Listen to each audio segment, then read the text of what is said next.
Live from Free Cup Studio in Seoul, this is the GSL. What's up, guys? We are going on to the winner's match, and we'll find out if it's going to be Trap or Dark who moves on to the round of 16. Yeah, and I can tell you, you like Trap's PVT? Well, I think his PVZ is actually quite a bit better. Historically, at least, this has been a matchup where he can actually take down anyone. Doesn't mean necessarily he will. It's not like he wins every PVZ, but his PVZ is extremely sharp. He knows what he's doing. He micros well, he macros well. He always brings strong strategies. He always knows the weak points of Zerg and stuff. And so, yeah, I mean, this is a reality. Trap could win this group and force like a Dark ByuN playoff for second place. It's possible. A scary moment here for ByuN as well, who's going to be in our next best of 3. He has one best of 3 loss from being kicked out of Codas at the round of 32. I already talked about how he had a poor showing in 2017, unable to garner enough points to go on to the WCS Global Finals at BlizzCon. It's going to be his proving grounds here, round of 32 Group F. Meanwhile, these two players, Dark and Trap, are fighting to get one of the few remaining slots in the round of 16. Blackpink, Ascension Ire, Odyssey. I like the map pool, Tasteless. What do you think? Is Dark going to take it anyways? I think so, but I'm always wrong with Trap, so let's just see what happens. GSL Season 1, Codas, Daybreak. When the lights come out.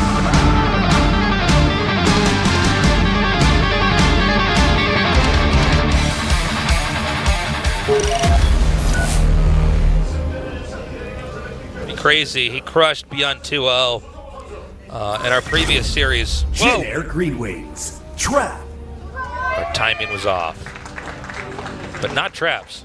No, he's looking good today. I'm really impressed with that second game. The first game is just a whatever.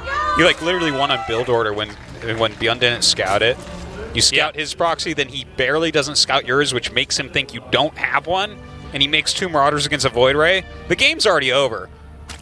We just we call out a raffle ticket number and someone goes up and uses the Void Rays and ByuN loses anyways, you know? It's like, okay, well, Marauders are not good against Void Rays. This is very tough. But game 2 was legit, so yeah, it's pretty cool. Game 2, he basically beat ByuN where ByuN is normally at his strongest, so that was pretty cool. Yeah. We saw a pylon planted down there to delay the acquisition of the second base there for Dark. So Dark sends his drone up north to take the third base. Yeah. And that middle base is going to be taken later on, unless Dark does something completely off the wall. Yeah, and that can be a little bit annoying as well, to have your bases split up a bit.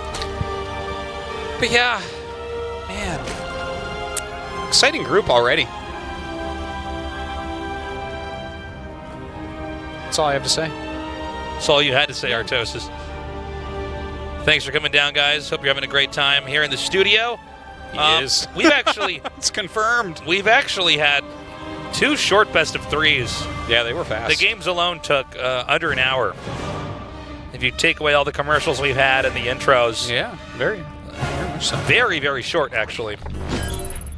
I think things can definitely get a lot longer at this point, though. I hope so. I mean, you know, you look at these maps, these first 2 maps, you can definitely have some longer PVZs on. Not sure what style that really either are going to play. It's funny because a lot of Zergs, you kind of have a pretty good idea of what they're going to do.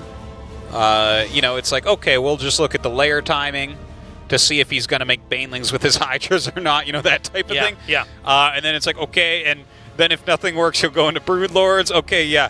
This, you know, you're playing a reactive macro Zerg, but definitely Dark is someone who mixes it up a lot more. He has a lot of different various speeds in his play. So, really, I mean, this series could bring us anything. Whereas if we're watching maybe a very normal Zerg, especially on the map after this Ascension Ire, I'm like, yeah, so this game's going late no matter what either player does. There's not going to be any moments where they can necessarily finish each other off. Got the probe here for Trap coming in. Try to do some scouting. Looks like the Queen should be able to cut this probe off at the pass. No! Okay. Not quite. Not quite. So the pro basically gets to see everything that's going on. Not that there was really that much to see, No, not too much at but all. considering how Dark has already played, as So- we saw in the first best of 3, he's not afraid to end the game early, PBZ. Now, before, I was talking about how Dark was approaching that matchup against Trust, and I thought a large part of that might be because of how he knew he was possibly up against Traps. So I think a lot of the strats we saw from Dark early on will not be used in our next, assuming that there would have been another repeat matchup with the Zerg versus Protoss, and we have that now. I think Dark is going to bring a different looking game. Yeah. Because Trap was definitely, most likely, fishing for information. Yeah. I said definitely, and then I had to go back and say, well, we don't know for sure, but he's probably looking for any clues as to how Dark is going to play. A lot of top-end guys, when they're playing someone that they, as far as Koreans go at least, when they're playing someone that they deem to be a bit inferior or have nerves or something like that, they get aggressive. Right. Which I always find so interesting because I have completely the opposite view, and I think most foreigners have the opposite view, where it's like, well, if I'm better than him, I play a longer game. Gives him more opportunities to make mistakes, right?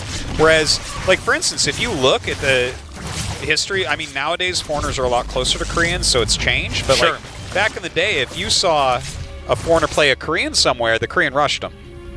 And it was Well- just like, let's just test his micro, let's see it, right? And we see this sometimes where it's like, I would imagine Dark wouldn't lose macro games against Trust, but he's like, no, I'm going to go layer on 2 base one game, and the other game is just going to be a roachling all in. And it's like, okay, that's... Yeah, but I mean, are you talking about just any online game, or are you talking about Tournament. a big tournament match? Because I think Tournament the rationale for doing a rush like that in a tournament match is the player naturally will already feel so uncomfortable in the first few minutes of the game that can throw them off versus trying to do a long, drawn-out game where the player might find his footing psychologically. Yeah, I think you're right.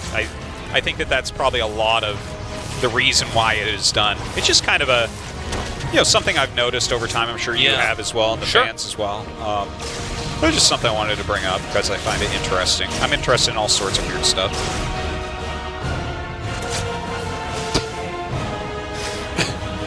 What are you laughing at? The bruise squad is going to fly out now. Yeah. Like, all right, we bruised everything and we're bruised now. Unfortunately, they heal. Their team colors are black and blue. So, are we actually going to see Dark attack out here a little bit later on? It looks like he's finishing up the rest of his tech to possibly try to come in there. I think he's I playing a I pretty should really turtly say game. starting his tech.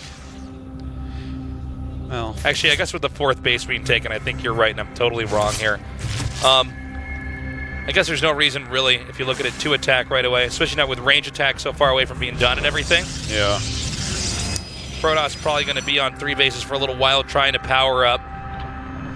Dark may not attack until supply gets considerably bigger. I think he's playing mostly defensive just at the moment. It kind of a funny way that he's doing it, too. You don't normally see, like, a couple Ravagers. He's getting Roach plus Hydra, which is definitely a doable composition for a little bit. Yeah. There's like a period of the game where if you have this comp, you just kind of don't die to anything. Look at that. He's making a lot of Roaches, though. Quite a few Roaches, indeed. And against the double Robo, like the second Robo is almost done right now for Trap, so if he's just chronoing out Immortals 2 at a time, I don't really see this going that well for Dark. What else would he have a second Robo for? Does he need that many observers? Really? No, I don't think so. Well, 2 Immortals coming out, 2 at a time here. I mean, we did see an explosion of Roaches just a minute ago. Now, this is the lightest Adept harass you can realistically do. It's just the 2 Adepts coming out, trying to chase away drones, and really allow Zerg to feel the pressure.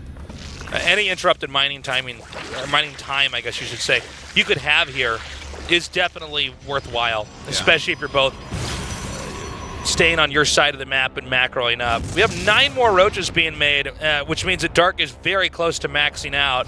And I think there actually now is a chance he will try to attack in here. Ooh, good micro on that Archon. Yeah, I very can't even good. believe he got that away. That's crazy. Well, he like serpentined it yeah. as it ran away. Yeah, no, that was super well done. Okay, here we go. Coming up here now. Corrosive Bile's fired off. One connecting with a sentry, the other connecting on the stasis. Very good force fields here. He's doing his damnedest to stay alive at the moment. He's got a lot of immortals, so these roaches getting peeled off pretty quickly, but a decent amount of hydras in the background, definitely adding a lot of damage. If this damage keeps up, it's only going to be immortals available to try to hold this off, because the Zealots are going to go down so quickly with this many hydras here in the front. Look at that, 2 more immortals join the fray right now, so basically the roaches have been eliminated, but some hydras left over here as well. Okay, good control here. Another corrosive bile shot out, just barely dodged by Trap. War Prism then taken down. Again, it's basically just immortals here, but every time it gets thinned out, there's a small number of Tier 1 units of Protoss that are able to stay in the front, where the immortals can still allow Protoss to sustain and hold on. Yeah, and looking at that, now that it's all said and done, I'm still kind of liking Trap's position here, I have to say. He kept a lot of immortals alive. Yeah, he lost a bunch of other things, but immortals are like long-term units. The more you have, the better. You can have 10 immortals and you feel good about it. It's interesting with the availability of a shield battery in situations like this, where normally the Zerg simply has to corner, for instance, one of the immortals, and try to deal damage, where actually if you can heal that at all with a shield battery, even keeping that alive for 2-3 more seconds changes the outcome of a big fight like that. And I think that may be one of the bigger reasons why we're seeing in some of these fights where Protoss look like they're up against the ropes, they last a little bit longer. The thing is, the ropes are now coming from shield batteries and healing you. Exactly. So being up against the ropes is actually a good thing for Protoss. Well, it actually, in some ways, eliminates a glass jaw factor for Protoss when they get bunched up against a wall or against their own buildings. Yeah. And Zerg just starts to hammer them, because that's the moment when we really see Protoss just fall apart. That's why they have force fields to begin with. Or Storm is another one, now that we're seeing Templars added in here, where you need to try to punish the Zerg for trying to get too close to you. You have to respect the Protoss. They have to use spells in order to try to keep things at a distance. But now with the shield batteries, that's certainly another thing to assist there. Now, 6 drop overlords are being made. Dark is so cool. He's like the coolest Zerg in the whole world. Like, look at what 6 drop lords right now after that? I want to talk about this, because what's he even doing? If you have that many immortals, how are you going to get them over there to defend anywhere else that's being dropped? That's true. They are not fast units, Artosis. No. They're like, look at him. Look at him. Oh, man. Yeah, I guess if he just drops the main base, you're going to have to recall in there. What do they run, a 15-minute mile, these things? Well, if he recalls his whole army in, if he's just like kind of panic recalls, but that's then good another too. base will die. Yeah, exactly, because Dark is going for burst damage down here. See, he's trying to show some of his army to keep some of those immortals back, or at least initially try to keep them back. Uh-oh. Oh my gosh.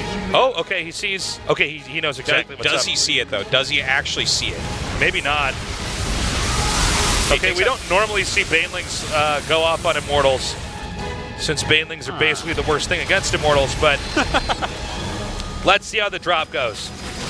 Well, he's warping in some Zealots here. He already sent some others up. Doesn't look like he needs a recall at the moment. Even a shield battery finishing right on top of the drop, and he recalls like half his army. Great play here by Trap. Is this the perfect hold here by Trap? He held that on both fronts, basically suffering no losses. In fact, on some level, he almost made Dark look sloppy. Yeah, no, I mean, I liked the tactic from Dark, but it got completely smashed. Like, a good try, but come again. So he's going to get a mothership. It's like the cherry on the cake here for the Protoss army. And from now, I don't really know what the options are here for Dark, because I think Protoss does have the ability to push out here. He's going to try for another drop. I'm not clear on what's back in the Protoss's main. Let's get a shot of this.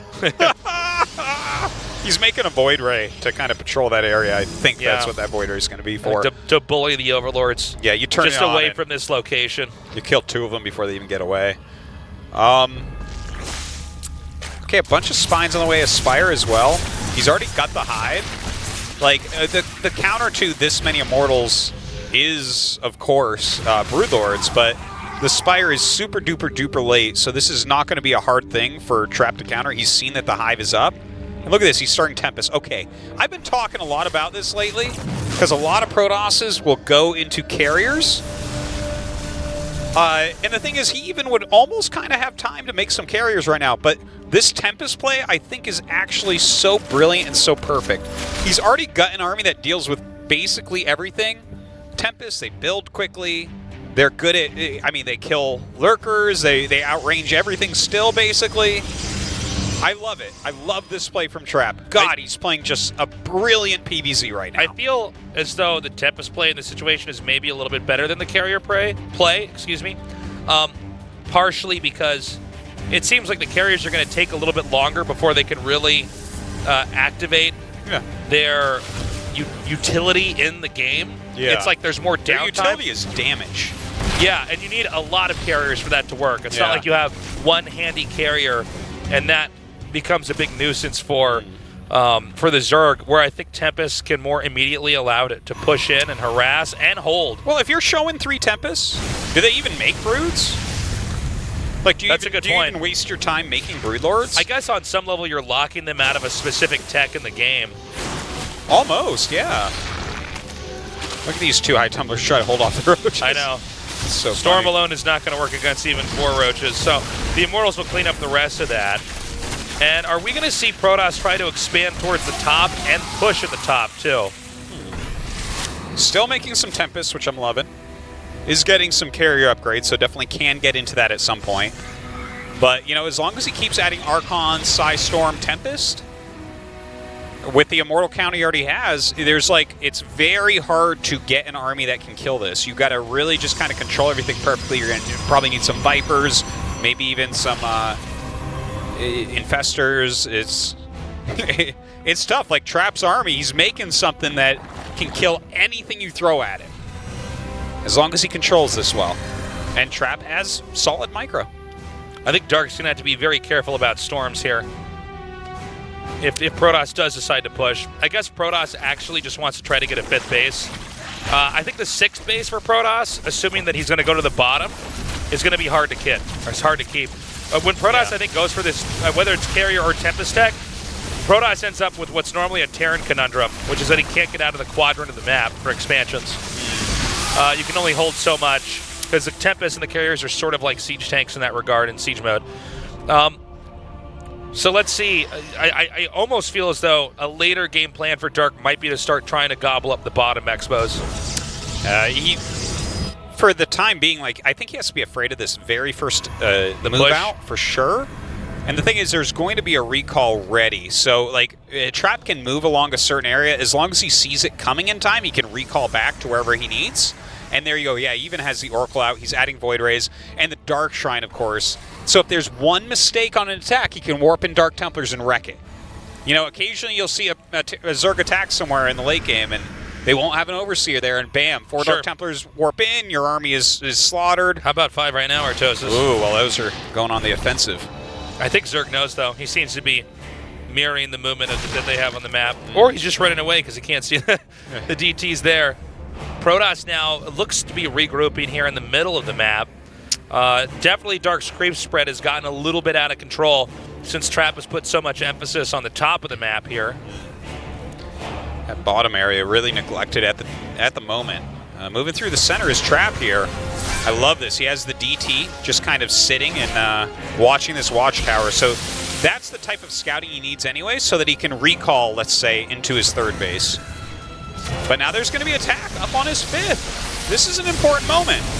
Okay, this is a great attack up here. It does not appear there's that much to defend. And so a recall comes through. But this is keeping Protoss honest. Yeah, but look, now he's going to try to hit this 3rd, but no, the DTs are here, and they just are going to be able to slot. Well, I guess not. They attack the Banelings and kill themselves. I love it. Who needs detection? Banelings do it all. Okay, another push comes through here. Spores, Broodlings, and Hydras with Banes. Now he has enough Tempest that he can really kill these Broods so quickly. Looks like 1 Viper is in here. Oh my god. The Immortals and Archons are kind of hopeless against the Broodlords, but with the Tempests coming through here and doing so much damage to the air, as long as they can actually hold on, they should be able to break through, and it seems that Trap is beginning to do that. Dark, though, after plummeting in supply, getting down to 138, has skyrocketed back up to 174 with 22 Hydras, 5 Corruptors, and 4 Roaches in production. But I don't know if that's going to be out in time Yeah, and even if it is, like, is that an army that's going to be able to pop out of eggs and kill all this? Well, I don't think so. Especially when Zerg has this much of the map, rally points get screwed up with the hatcheries because everything's trying to go to one central location where Protoss is already in the middle of all that. Oh, and there's DTs too. Oh, man. DT's hitting it on his expansion. A lot of Psystorms coming down. Some Fungals appear, but the army is really not even being thinned out here for Trap. Seems like the mothership should go down, but nothing really fast enough. Trap killing it in that series, in that game, excuse me. That the series, the day he's slaughtering this group so far. So far the year as well. That was beautifully played, though. Think about this, right? Like, Dark goes into this kind of this build you don't see too often. It exists, but going like Roach, Ravager, Hydra, and trying to attack. But Dark he's running into a bunch of Immortals and some decent micro there. Plenty of shield batteries, so Trap holds on. Then Dark does a really smart play, I think. You know, the 6 Drop Lords, drop an army in, trying to hit another base, but great splitting, great awareness, shield battery placement, recalls, you name it, Trap did it. Then he took his time, he got into extra bases. He didn't try to go into carriers where he might get overwhelmed. He went into Tempest and was able to pick off Broodlords super fast, whereas if you have carriers, you don't pick them off very fast. They're going to stay alive a lot longer. They're going to deal that extra damage. They're going to knock out some of your ground units. I mean, that was just a clinic on how to play PvZ from Trap. Historically, I looked at Dark in my mind, all his past games. I always think he's one of the best late game players in the world. But after seeing how well Trap handled that last game, having all the answers against Dark, I almost wonder if Dark needs to mix it up, maybe even get more aggressive. I don't know. Maybe. Let's find out. GSL Season 1, Code S, Daybreak. When the lights come out.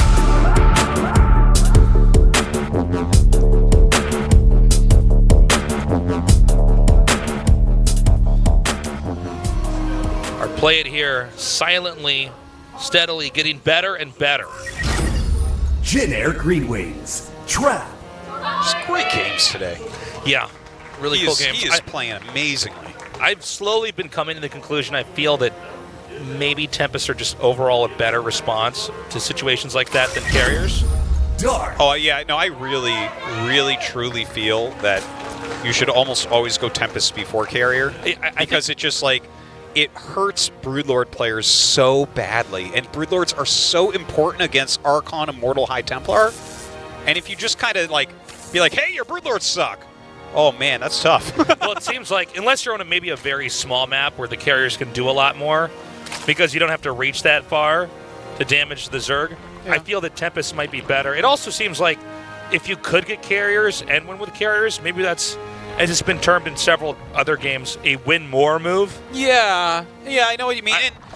I want to talk about this concept as well because this is something we hear about a lot in our not just in RTS, actually in all games. Is there's something called the win more move, which basically means you don't want to do that if you're trying to play a perfect, clean, high-level game, because if you've already won, well, then you can do something more dramatic and make it even more winning, where you only have to get to the point where you have enough to close the game to end it, you know? And it's like if while Trap was trying to crush through that base, he took 3 more bases in that last game, in that closing fight. And it's like, well, I mean, if you've already won that hard and you're just trying to make it so that you're so much more ahead before GG is typed out, that's probably not the best approach. Whereas if you just play super tight and make sure that they can't make any advances whatsoever, then... Yeah, like, the ultimate Protoss composition involves carriers. There's no doubt about this. But, yeah, they're so expensive. They take so long to build. Again, they aren't sniping units. You don't just right-click on Broodlords that you have tagged, and they don't just disappear, whereas they do with Tempest. You know, sometimes we see games that actually become a lot closer when a player goes for carriers. We definitely see that from time to time. And the thing is, the carrier is an amazing unit against Zerg. There's no question. Like, it does a huge amount of damage. It's very scary for Zerg players, but I definitely... I like how Trap played that. The way he played that game, I can't even think of any tips. I can't think of anything really. You know, like, obviously he could have played better. Everyone can always play better. There's an infinite skill ceiling, but I look at it strategically. I'm like, Damn, that was a solid, clean Protoss for Zerg. We could almost talk about this from a historical perspective, even going all the way back into Brood War, but not just that, going all the way back into early RTS and how we try to understand it is that here was a common question, not this question exactly, but like a question of this theme was usually asked when people are trying to figure out RTS games. Someone would say, okay, I got a question for you. How do you stop 16 carriers? Doesn't that seem too strong? How do you stop that? And you have to say, whoa, whoa, whoa, whoa, whoa. How did you let him get, or her, get 16 carriers? Yeah. What is going on in your game? How could you possibly have ever left them alone for so long that they would have this many super powerful units? Yeah. If you both started with 4 workers, in this case in Brood War, how is it possible if you had the same starting point that one player got so much of a set of powerful units that you couldn't have a response to it? And I think it's, and then when we take that line of thought and then try to bring it together with what we saw in the last game, where I think that, yeah, if he had gone for the carriers and won anyways, okay, well then maybe the Zerg let him almost do that and didn't try to expand on his own as much or try to tech on his own as much, where I think the Tempests are a more immediate shutdown of Zerg already being in a tricky spot and then closing it out by denying them getting the Broodlords. Because, you know, the Broodlords in ZVP, in some ways they function like that carrier unit from Brood War. The Broodlords, you have enough of them, they just completely bulldoze the ground and allow Zerg to expand and to turtle and occasionally push. But I think when you get the Tempest, you're immediately answering the issue of Broodlords. It's like you're nipping it in the butt before it becomes a problem. Yeah, in a way. And to be perfectly clear, like, everything is situational in StarCraft. There can definitely be found times where almost anything is correct over anything else. And a lot of it comes down to personal style. You know, your opponent, what's happened so far in the game. A lot of things are feel. You know, it's StarCraft's art. But generally speaking, I definitely agree with what you've said here. Yeah, well, I think that's what makes RTS so great, is everything is situational. But there are, like, larger ideas where you could say, okay, why does this maybe make more sense than this in theory? And, of course, the theory of the game is always changing as people adapt and come up with new answers or different tech patterns or different timing attacks. Now, we got these Adepts coming in here right away into this game. A lot of Lings, decent amount of Hydras out already as well. And he actually does not get the Lings on top of these. So these are going to get into a relatively good position, but with this many Hydras there, it looks like they aren't going to do anything. Yeah, well, they never... Well, to be honest, yeah, they're basically doing nothing there. That's a big shutdown there for Trap. Yeah. Who only got 2 drones. Keep in mind, you can, generally speaking, always trade Lings. As long as you're killing off other units, since Lings are like the cheapest lower tier units in the game. So, this game now, right, we just saw Trap try to get very aggressive with those Glaives, Glaved Adepts, and he lost all of them. He's adding gates, he's going into Colossus tech, but this counterattack is going to come pretty quickly. It's hard for me to believe that he's going to be able to hold on to his third. Well, he spent a lot of his resources on the Adepts. Yeah. And they did not trade favorably at all there. It's such a small number of Stalkers and Adepts now. Well, I guess actually he can hold this. I stand corrected. And the Adepts actually can hunt down the Hydras. They can actually body block this. Yeah, no other units actually kind of came over here. A good split off there by Dark, losing less than all of his units. A little bit of a half-hearted I thought he was push on the third. Kind of rally in endlessly there. Me too. And of course he had like the Baneling Nest on the way, but that was kind of a smaller attack, so I guess that Trap with those additional gateways, it all worked out, some good force fields and everything. And Trap is actually going into Colossus Blink. So that's going to actually fare pretty well against this type of composition for now. So behind this, we are seeing something that is certainly par for the course in a ZVP. Mass Hydras with some Banelings being made and Lings to back that up. Is he actually going to attack with it? Try to hit that third base after some of his Hydras already shaved off? Yeah, I mean, I think he is going to because he's making a huge plume of lings at the moment. Well, and also, I suppose if you're ever making a lot of banelings, you have to use them right away. Yeah. Either to attack or defend. You don't just make 30 banelings and sit there. Yeah. And, I mean, that could end up being a very strong move, but with the Colossus being made, he's adding some sentries and everything, I feel like this is definitely a doable defense for Trap. I don't feel like there is a timing attack that's being hit here that is unstoppable, for sure. And when you're playing against Colossus-based tech with Blink in there and everything, if he does this attack right and then he has to pull back, Trap is going to be very dangerous for a little bit because you really need to get into either Lurkers or maybe Vipers against something like this. Both those are going to do pretty well. Okay, very important moment coming up here. In fact, this could even be the climax of this game. As Dark is going to try to basically kick in the front door of the Protoss' home and start taking names. It's a serious amount of banelings being made. It's going to come down to how and where the banelings connect. I think he's going to flank it from behind. This flank from behind is going to be what actually can win. He's going to make a sandwich here. Yeah.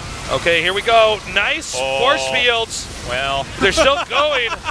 They're still going everywhere the banelings are. God.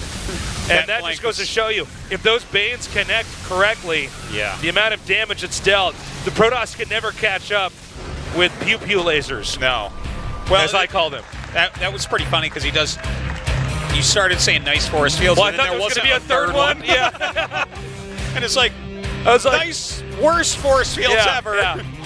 I thought that useless forest. I thought that he was going to finish the wall there. Yeah.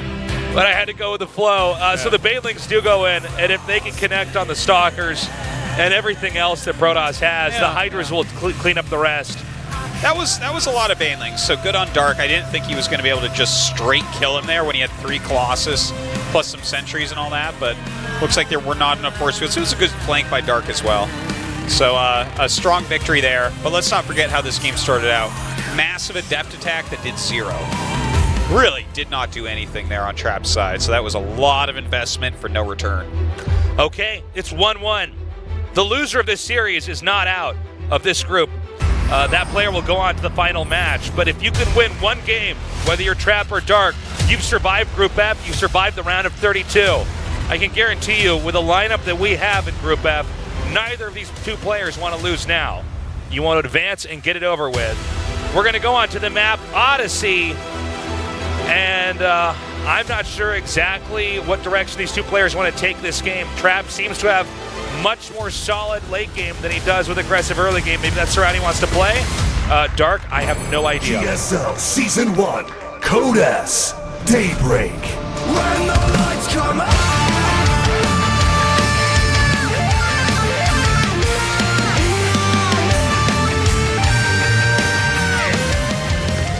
By the way, I do wish I had more to say about where I think Dark's supposed to take the game, but it seems like Generic Green Wings. Trap. I guess all I can say is that if he goes into an ordinary late game where they're not poking into each other, he might have a problem. I feel like Dark maybe has to have more of a reactive game, maybe get in the Protoss' face and then try to see how he responds and try to steer the game from there. Possibly. I don't know. That this last is a tough game, one. he started out a bit reactive and stopped the glaive attack, and that's what allowed him to have a window to kill Trap with.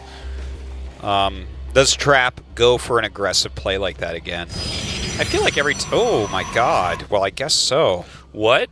Double gate. 2 gates. Yeah. I think he'll go Nexus with this. Wrong StarCraft franchise. Like just the really quick 2 adepts. Yeah. Yeah, cool. If only those were proxied, we could be on Reddit. Yeah. Well,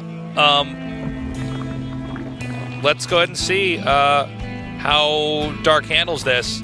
It is, I'm not going to say it's wrong because I think Trap is a well-rounded player, but it is interesting to see that Trap holds his own in, I think, a more typical, drawn-out PvC. And in Game 2 and now in Game 3, he's elected to actually be much more aggressive. Yeah. Where I feel like actually this is really, Dark is great against both aggro plays where people try to kill him early on. He usually handles that well. And he's also good at trying to do finishing plays with either timings or his own aggro plays. Yeah. He's also great at late game, which is why we kind of point to him as the quintessential Zerg god along with Sue. Indeed. Okay, so a proxy pawn. Oh, I see what's going on. Okay, Shield so battery. He's going to shield battery it up. And it's going to shield battery ram his way into the he is natural here. And it could work too. Like builds like this are pretty scary.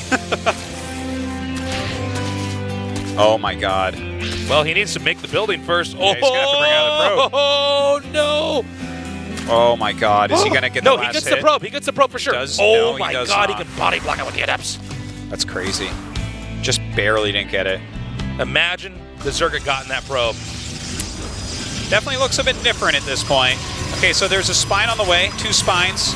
It's probably going to need at least 3, 4 spines here, making queens, Now, making lings. I think that those shield batteries, I believe he had the minerals to actually make that a little bit sooner, so I wonder if this rush would have looked different had we had the 3 shield batteries come up immediately. Yeah, you could put on a little bit more pressure here. He's going to have to start making stalkers. I think he's waiting for the warpins to start the stalker tech at that point.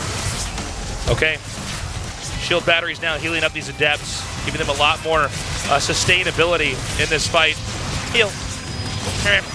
Oh my god. Next crawler has to get up here immediately now. Yeah. The second spine crawler is going to be able to do a lot more damage.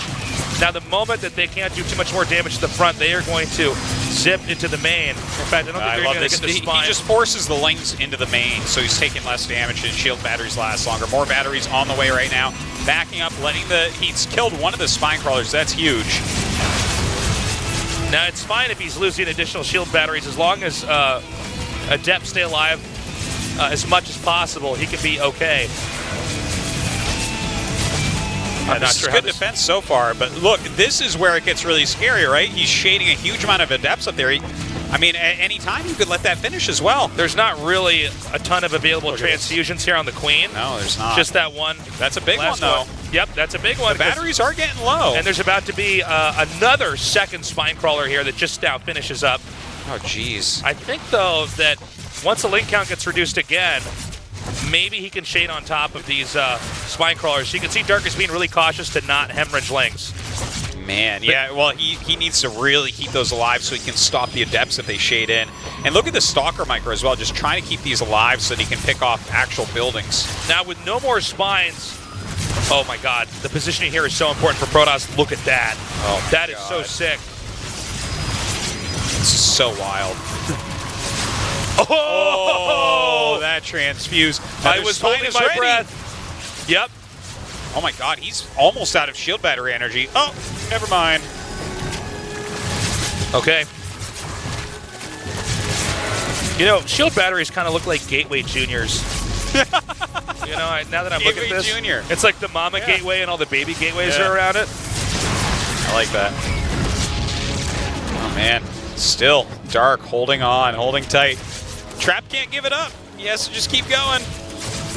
Well, yeah, I mean, I don't think from here Protoss says, I'll just take a natural. Just makes a nexus at the gold. Yeah. That would be an SOS strat right there for sure. I think we are almost at the tipping point, guys. Yeah, There's also just one pylon. Oh, no, I'm sorry. There's 2 pylons remaining. Yeah, no, I almost missed that. I was going to say you could just target that down on the rush ends. Can you actually break this? It's 16 workers against 18, by the way. That is so crazy low. A lot of damage output from this army. Now, are the adepts good? Okay, he cancels. Yeah, I think you basically always cancel unless his lings are just not going up. You know, one of the bigger things that's happening here as Dark is appearing to hold this more and more is that Trap doesn't have the abusive surface area with these buildings to have these kind of angular attacks that Lings can't really be utilized in. Yeah, he's having to rotate back a lot to actually get healed with his units as well. How much gas does he have right now? Let's take a look. Okay, so Trap has enough. He can make some more stalkers. Does a spine have one more range than a stalker, or is it 2? Do we actually know? Off the top of my head, I have no idea. Well, I believe I guess it's 1. What's more important is that the spine can always attack before the stalker can. Stuff like that, off the top of my head, I actually don't know because it's not normally a pertinent thing to bring up. But the fact that the spine's going to attack first. Now, hold on. Look at that. At the last second, when Dark says, "Okay, you've got a tight enclosure there. I can't come any closer." Some V-Links on the way. This seems to be the big answer here. The splash damage will overwhelm shield battery healing. Yeah, it negates. The shield batteries are already low, but he keeps making them. Shield battery, good unit. Oh, loses another stalker. Whoa. Coming in here with a surround. Note the patience, not ending the banelings immediately. And because the adepts have had to be kited back, now the links and the banelings are coming here. Force around GG. Wow. Clutch hold right there. It was well executed by Trap, but Dark able to hold on. That was a nail biter. That whole series was great. And I gotta say, I don't have any more nails, Artosis. No. They're gone. Bit them all. I ate them all up. You kept biting them until they were That's infinitely right. small. Not too different from how Dark eventually nibbled his way through the wall of shield batteries, gateways, and pylons that are allowing those adepts to be locked out. Yeah. Those adepts. Whew. Okay, They live a long time with that many shield batteries. How many shield batteries were actually made that game? Oh, I think it must have been maybe 11 or 12. God, it's almost hitting Haas numbers there. Okay, we are going to go to an interview now with Dark, who narrowly survived that last rush by Trap. 진출자 박영우 선수입니다. 축하드립니다. Gary says our first player to advance is Dark. Congratulations. 네, He says thank 축하드립니다. you. 먼저 F조 1위 소감이 어떠신가요? How do you feel? 사실 경기 전부터 되게 걱정이 많았고 이번 경기를 준비하면서 Before the matches, I was actually quite anxious. 네. 좀 생각보다 쉽게 올라가게 된 것 같아서 I was mostly feeling a lot of stress during my practice hours. 승리. I'm relieved I made it to the round of 16, and it was easier than I expected. 또 이기시네요. 사실 레드에서 한두 판 당해봐가지고 어떻게 막아야 될지라는 걸 바로 Trap seems to have pulled off some really interesting builds, especially that strat on map 3, but you managed to hold it. 아 그래요? Dark says I've actually experienced that build on ladder, so it wasn't my first time encountering it. I knew what to do against it. 네, 그렇군요. 그래서 조성호 선수에 대한 대비도 하신 거고요. 네, 근데 좀 2세트에 실수를 해가지고 So you have a better record against Trap now, and Dark says I actually wasn't aware that I had a winning record against him. 자, 작년 마지막 시즌 정말 4강까지 So last year, 올라가서 in the last season, you managed to get to the semifinals. 너무 아깝게 결승 A lot of people were expecting you to make it all the way to the finals. But you ended up losing 배운 점도 많아가지고 3-4 and you were eliminated. 그 부족한 점을 보완해서 Yeah, that was really disappointing for me. 다시 한번 우승을 노릴 수 있을 것 같아요. 아, 네, GSL. Although I did learn a lot from those games. 해보겠습니다. And 자, I think 오프라인에서 이렇게 오랜만에 coming into 2018, I have a lot of high expectations for myself. So, do you have any words to your fans, Dark? 오랜만인 것 같은데 다들 좀 반갑고요. 이렇게 좀 쉽게 In 올라가게 돼서 Korea, it's been a while since I've had matches in a studio. 항상 응원해 주셔서 감사합니다. 네, 알겠습니다. So, 다시 한번 16강까지 I'm thankful to everybody who's come down to watch and everybody who's been supporting me.